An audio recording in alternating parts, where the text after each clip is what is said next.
હાંસોટ તાલુકામાં નવા વર્ષે કમોસમી વરસાદ વરસ્યો। જૂના ઉભા સહિતના અનેક ગામોમાં કમોસમી વરસાદ વરસ્યો। કમોસમી વરસાદ વરસતા ખેડૂતોને ભારે નુકસાન વેઠવું પડ્યું। અચાનક પડેલા આ વરસાદથી ખેડૂતોએ રસ્તા પર સૂકવેલ ડાંગર પલળી ગઈ છે।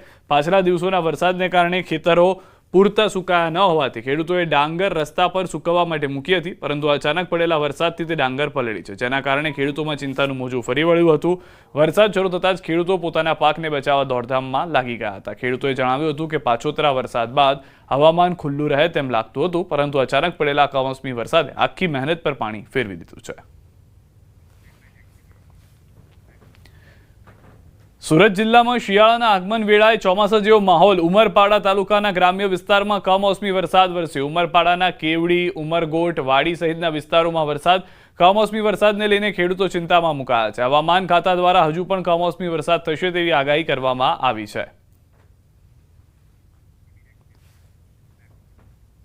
તમિલનાડુ અને પુડ્ડુચેરીમાં ભારે વરસાદથી જનજીવન પર અસર થઈ છે। સતત વરસી રહેલા વરસાદને કારણે જળાશયોમાં પૂરની સ્થિતિ, તો ચેન્નાઈમાં ધોધમાર વરસાદને કારણે ઠેર ઠેર વૃક્ષો ધરાશાયી થયા। છેલ્લા 24 કલાકથી પડી રહેલા ભારે વરસાદને કારણે રાજ્યના અનેક શહેરોમાં પરિસ્થિતિ વધુ ભણસી ગઈ છે।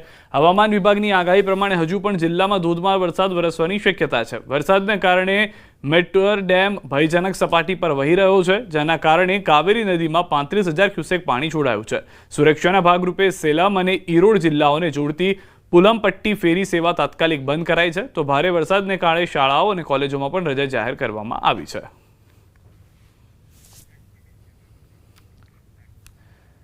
મહેસાણામાં ભારતીય વાયુસેનાના સૂર્યકિરણ એરોબેટિક ટીમનો શો યોજાશે।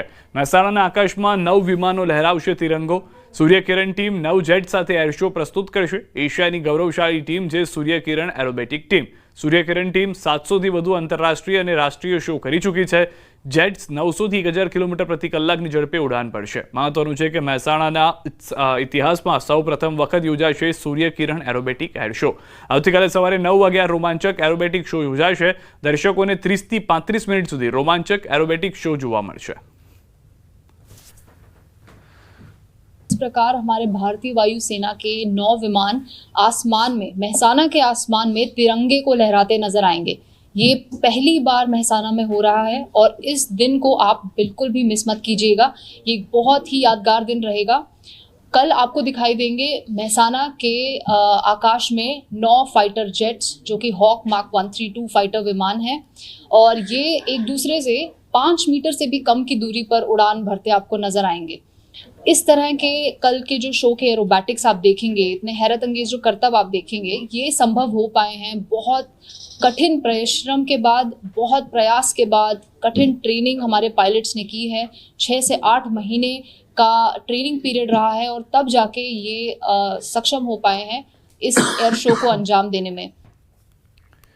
आ तरफ सूरत जिल्लाમાં અંબિકા તાલુકાના ઉમરા ગામે આવેલા પ્રસિદ્ધ બામણિયા ભૂત માતાના મંદિરે નવા વર્ષના દિવસે મેળાનું આયોજન કરવામાં આવે છે। આદિવાસી લોકોની આ મંદિર સાથે વિશેષ આસ્થા જોડાયેલી છે। નવા વર્ષના દિવસે મોટી સંખ્યામાં ભક્તો બામણિયા ભૂત મામાના મંદિરે દર્શન કરી ધન્યતા અનુભવે છે। આ પશુ અને આ ઢોર ચારતા એ લોકોને પર્સન થઈ બરાબર।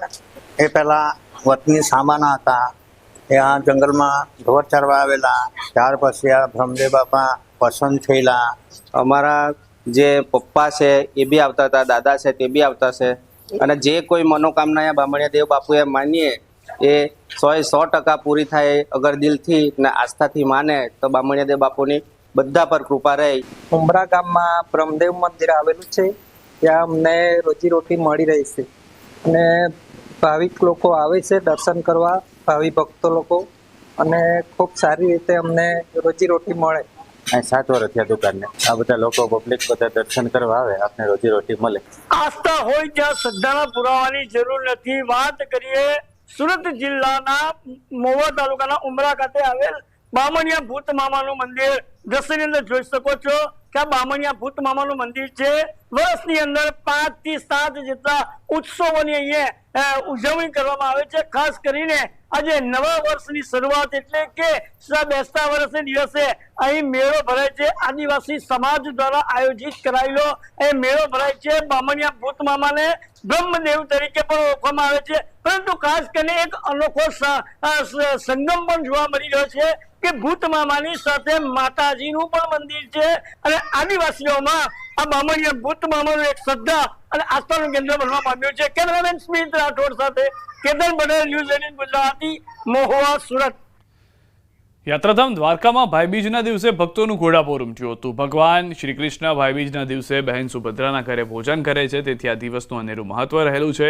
ભાઈબીજના પાવન અવસરે ગોમતી સ્નાનનું પણ વિશેષ મહત્વ હોવાથી હજારો યાત્રિકો પવિત્ર સ્નાન કરવા પહોંચ્યા. ભક્તોએ દ્વારકાધીશના દર્શન કરી ધન્યતા અનુભવી. કચ્છના સરહદી યાત્રાધામોમાં ભાવિકોનું ઘોડાપૂર જોવા મળી રહ્યું છે. નવા વર્ષ નિમિત્તે છેલ્લા 3